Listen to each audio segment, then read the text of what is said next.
Bageshwar bulletin में आप सभी का स्वागत है। मैं हूं आपके साथ ऋतु बसंत। चलिए बुलेटिन की शुरुआत करते हैं आज की सभी अहम खबरों के साथ।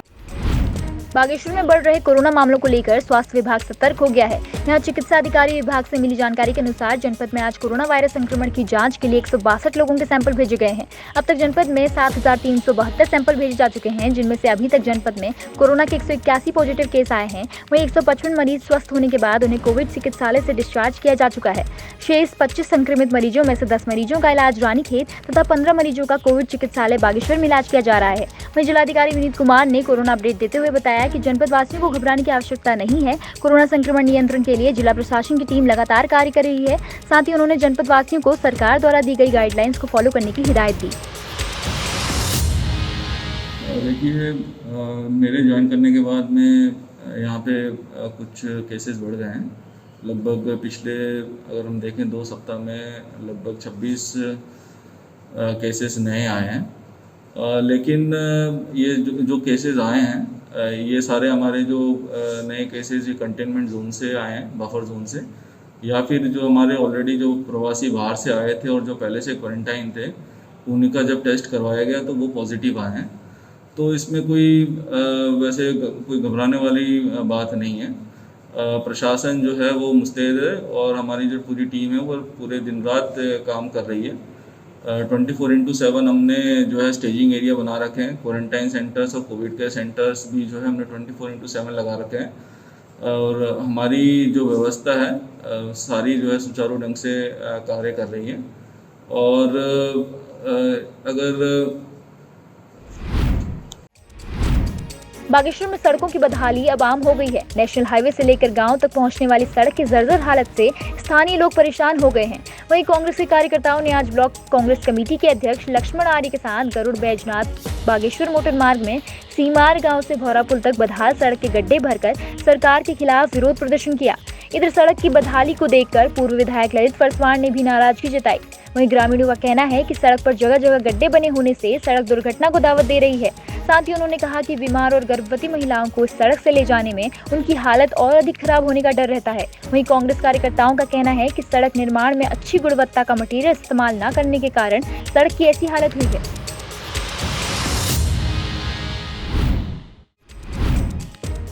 बागेश्वर महाविद्यालय के छात्र संघ अध्यक्ष सौरभ जोशी और उपाध्यक्ष जयदीप कुमार आज महाविद्यालय की समस्याओं को लेकर जिलाधिकारी कार्यालय पहुंचे। यहां उन्होंने जिलाधिकारी को महाविद्यालय की समस्याओं के संबंध में अवगत कराया। इधर जिलाधिकारी विनीत कुमार ने भी मौके पर छात्र संघ की समस्याओं का समाधान करने का आश्वासन दिया। उन्होंने बोलिए, एक तो जो हमारे डिग्री कॉलेज में पीएससी तैनात है तो उनको हटाने की बात कर रहे हैं, लेकिन क्योंकि हमारा स्ट्रॉन्ग रूम जो है वो डिग्री कॉलेज में बना हुआ है, वहाँ पे हमारी ईवीएम्स और वीवीपैट रखी हुई है, तो उसकी सुरक्षा के लिए वहाँ पे पीएससी को तैनात किया गया है। तो जब तक डायरेक्शंस हमें इलेक्शन कमीशन से इस प्रकार के कोई डायरेक्शंस नहीं मिलते हैं तब तक उनको हटाया जाना संभव नहीं है। और दूसरा, जो इनका जो नया कैंपस डिग्री कॉलेज का बन गया है लेकिन अभी तक वो शुरू नहीं हुआ है, तो उसमें भी अभी मेरी जो है संबंधित जो कार्यदायी संस्था हैं और जो एक्सीएन यूपीसीएल है उनसे वार्ता हुई है। तो उसमें अभी तक इलेक्ट्रिक कनेक्शन की प्रॉब्लम थी, तो उनमें थोड़ा उनके पास पैसा कम था, तो अभी मैंने सभी से बात कर ली है। अभी जो यूपीसीएल के जो एक्सीएन है उनके द्वारा इसमें टेंडर भी लगा दिया गया है जो 5 सितंबर को खुलेगा। तो जैसे वो टेंडर खुलता है उसके बाद में जो इलेक्ट्रिक कनेक्शन का कार्य जो हो पाएगा और उसके बाद में ये जो है ट्रांसफ़र हो पाएगी। आज हमारे शासन बागेश्वर द्वारा जिलाधिकारी नवनिर्मित जिलाधिकारी जी से मुलाकात कर हमने पीएससी के संदर्भ में वार्तालाप की, जिनमें हमने हमारी मूल रूप से समस्या ये है कि महाविद्यालय में पीएससी कब से तैनात है, जिसमें अराजक तत्वों का माहौल वहाँ पर बना हुआ है। स्वच्छता, उसकी मेंटेनेंस जो भी हमारे महाविद्यालय में हमारे सारी जो लाइब्रेरी है वहाँ पर वो सारे कार्य वहाँ पर होते हैं, छात्र छात्राएँ वहाँ पर जाती हैं, जिसमें हमने जिलाधिकारी महोदय के माध्यम से कहा है कि पीएससी को हटाने का जल्द से जल्द प्रयास करें। और दूसरी बात हमने ये की है कि जो हमारी जल निगम की संस्था द्वारा जो हमारी भवन निर्माण कब से निर्मित है उसको अभी सुचारू रूप से वो जो अभी चली नहीं है, तो हमने महोदय से निवेदन कर रखा है कि इसको भी चलाने का प्रयास करें। समस्याओं को लेकर आज आप जिलाधिकारी कार्यालय पहुंचे थे? आज छात्र संघ बागेश्वर ने नवनियुक्त जिलाधिकारी जी से मुलाकात की और महाविद्यालय की विभिन्न समस्याओं के संबंध में ज्ञापन उनको दिया। और ज्ञापन में हमारी जो प्रमुख मांगें थी उसमें महाविद्यालय में विगत कई वर्षों से रही जो पीएससी है, जिसने महाविद्यालय में अराजकता और अस्वच्छता का जो माहौल बनाया है, तो उसको जल्द से जल्द वहाँ से हटाकर स्थानांतरित करने की बात कही गई, जिसमें डीएम महोदय द्वारा आश्वासन दिया गया कि जल्द ही ईवीएम का स्ट्रॉन्ग रूम तैयार हो रहा है और जल्द ही वहाँ से पीएससी को हटा दिया जाएगा। और हमने एक समस्या और थी कि महाविद्यालय में एक जल निगम की कार्यदायी संस्था द्वारा जो भवन का निर्माण किया गया था करीबन 10 साल से महाविद्यालय का हैंडओवर नहीं हुआ था, तो जिसके लिए डीएम सर ने आश्वासन दिया है कि इस महीने के अंतर्गत उस बिल्डिंग को महाविद्यालय के उपयोग हेतु महाविद्यालय के हैंडओवर कर दिया जाएगा। तो महाविद्यालय की इन्हीं समस्याओं को लेकर आज छात्र संघ ने डीएम महोदय से मुलाकात की। बागेश्वर जिले में आपदा विभाग से मिली जानकारी के अनुसार इस समय मलबा आने से लगभग 19 मोटर मार्ग बंद है। वहीं आज और कल भारी बारिश की संभावना के चलते मौसम विभाग द्वारा जिले में अलर्ट जारी कर दिया गया है। वहीं जिलाधिकारी बागेश्वर ने बताया कि आपदा प्रभावित क्षेत्रों में राहत देने के लिए उनके द्वारा पहले ही सभी क्षेत्र के उप जिलाधिकारियों को निर्देशित कर दिया गया है। साथ ही सड़क बाधित होने पर मलबा हटाने के लिए पर्याप्त जेसीबी की व्यवस्था भी कर ली गई है। इधर सिंचाई विभाग के आंकड़ों के अनुसार बागेश्वर में 7:30 AM और जनपद के गरुड़ ब्लॉक में 2:30 AM, वहीं कपकोट में 100 AM बारिश बताई जा रही है। इधर लगातार हो रही बारिश के चलते नदी का जलस्तर भी इस दौरान काफी बढ़ा हुआ है, जिसको लेकर प्रशासन द्वारा जिले में हाई अलर्ट जारी कर दिया गया है। हुक्म मैंने डायरेक्ट कर रखा है कि आपदा में अगर किसी भी प्रकार की कोई क्षति होती है तो हमारे जो SDRF के जो मानक है उसके अकॉर्डिंग जो है हमको तुरंत रिलीफ दिया जाए। और अगर कोई सरकारी संपत्ति वगैरह होती है उसके लिए भी हमारे जिला स्तर में एक TSC गठित है, तो वहाँ पे वो प्रस्ताव जाते हैं, उसके माध्यम से हमारे यहाँ पे स्वीकृत होने के लिए आते हैं।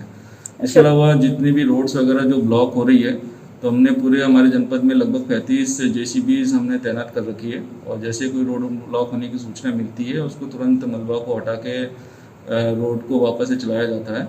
तो कोई भी रोड जो है लंबे समय तक ऐसी कोई ब्लॉक होने की सूचना नहीं है। एक श्यामा वाली रोड जो गोगीना जाती है वहाँ थोड़ी ज़रूर दिक्कत है, क्योंकि वहाँ पे काफ़ी ज़्यादा मलबा जो है वो आ रहा है, एक्टिव मलबा है, तो उसमें थोड़ा टाइम लगेगा। बाकी हमारे इस तरीके की कोई दिक्कत नहीं है किसी को। सर, आपदा प्रभावितों को राहत देने का कार्य किस तरीके से करा जा रहा है?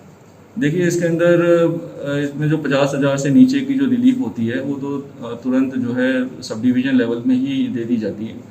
इसके अलावा जो 50,000 के जो ऊपर की कोई रिलीफ होती है तो वो हमारे कार्यालय में आती है, तो अगर मानक के अनुसार होती है तो वो भी तुरंत उनको आवंटित की जाती है। देखिए, अभी आप जनपद में देख रहे हैं कि लगातार बारिश हो रही है। अभी मौसम विभाग के द्वारा भी अलर्ट जारी किया गया है। 17 और 18 को पर्वतीय क्षेत्रों में, विशेषकर बागेश्वर में भी भारी से भारी बारिश की संभावना बताई गई है। अभी हमारे पास सिंचाई विभाग से जो आंकड़े मिले हैं उसमें बागेश्वर में 7.5 mm बारिश, गरुड़ में 2.5 mm और कपकोट में सबसे अधिक 100 mm बारिश बताई गई है। इससे नदी का हमारा जलस्तर भी काफ़ी बढ़ गया है। तो नदी किनारे जितने भी लोग हैं उनको जो जल पुलिस टीम है और स्थानीय प्रशासन की टीम के द्वारा जो है लगातार सतर्क किया जा रहा है।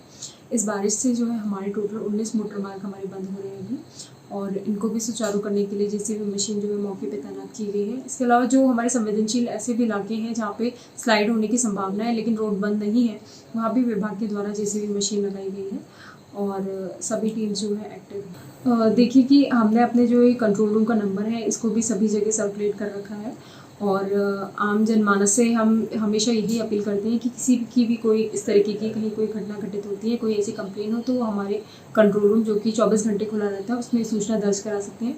तो हमारे पास जैसे ही कोई सूचना प्राप्त होती है तो हम उस क्षेत्र के संबंधित पटवारी जी या फिर SDM साहब को सबको अवगत करा देते हैं, ताकि जो भी प्रभावित परिवार है उसको जल्द से जल्द सहायता प्राप्त हो सके। जिला पंचायत उपाध्यक्ष नवीन परिहार ने क्षेत्र पंचायत सदस्य घनश्याम तिवारी के साथ आज 7 रतबे और सिमिनर घोल क्षेत्र का भ्रमण किया। इस दौरान पंचायत उपाध्यक्ष ने स्थानीय लोगों की समस्याएं सुनी। इधर ग्रामीणों का कहना है कि बरसात के मौसम में भूसंकलन से मोटर मार्ग बाधित हो रहा है, तो वहीं मोटर मार्ग में डामरीकरण न होने से बरसात का पानी सड़क में भर जाता है।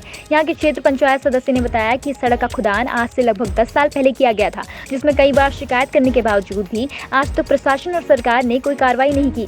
इधर ग्रामीण और क्षेत्र पंचायत सदस्य ने सड़क में डामरीकरण करने की मांग की है। वहीं जिला पंचायत उपाध्यक्ष नवीन परिहार ने भी ग्रामीणों की समस्या के निवारण के लिए हर संभव प्रयास करने का आश्वासन दिया है।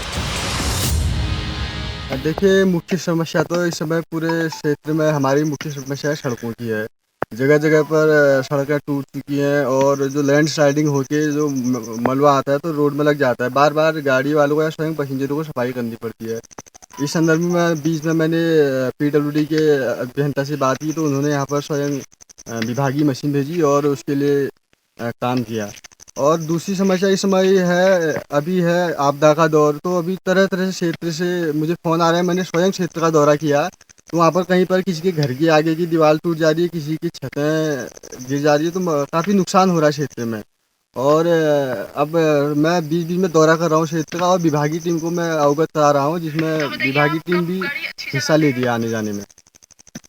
तो इसमें पहले आपने कोई कार्रवाई कराई है रोड के मामले में जो आप बोल रहे हैं? रोड के मामले में मैंने माननीय विधायक जी से इससे पूर्व में कई बार ज्ञापन दिया और शासन को भी ज्ञापन, प्रशासन को भी ज्ञापन दिया, लेकिन इस समय डामरीकरण और सोलिंग का टेंडर के कार्य तो चल रहे हैं, लेकिन जो मुख्य हमारी पूरी क्षेत्र की, मेरी क्षेत्र की पूरी मांग है, जो सड़क को सिमी नरगोल तक पहुँचाने का, ये हमारा मुख्य अभी उद्देश्य है।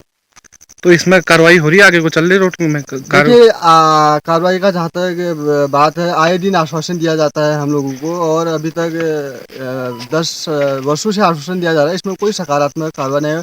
चाहे नैल सड़क का मामला हो, शहीद रमेश सिंह परिहार जी के नाम पर डूंगरवाल वाली सड़क हो, शूनी सड़क हो, चामी सड़क हो, भेड़ी सड़क हो, मेरे क्षेत्र पंचायत के जितने भी सड़क है उन सबके बारे में आश्वासन दिया जा रहा है। नोडल अधिकारी कंट्रोल रूम से प्राप्त सूचना के अनुसार आज सुबह 6 बजे तक एक दिन में बाहरी राज्यों से आने वाले व्यक्तियों की संख्या 126 है, वहीं राज्य के विभिन्न जनपदों से आने वाले व्यक्तियों की संख्या 266 है। इस प्रकार एक दिन में कुल 392 व्यक्ति सुबह 6 बजे तक जनपद में आए हैं। अब तक जनपद में 47,224 प्रवासी आ चुके हैं, जिसमें से बाहरी राज्यों से आने वाले प्रवासियों की संख्या 25,419 है तथा राज्य के विभिन्न जनपदों से आने वाले प्रवासियों की संख्या 21,805 है, जिसमें से 43,140 व्यक्तियों द्वारा 14 दिनों की क्वारंटीन अवधि पूर्ण कर ली गई है तथा शेष कुल 4,083 अलग अलग क्वारंटीन सेंटरों में क्वारंटीन किए गए हैं। वहीं अब तक 3,549 व्यक्ति जनपद के बाहरी राज्यों और अन्य जनपदों जा चुके हैं, तो वहीं 1,726 नेपाली मूल के लोगों को उनके गंतव्यों तक भेजा जा चुका है। आज के अहम खबरों में बस इतना ही। कल फिर मिलते हैं इसी समय कुछ और नई खबरों के साथ। तब तक के लिए आप बने रहिए हमारे साथ और देखते रहिए न्यूज़ 31 उत्तराखंड। नमस्कार।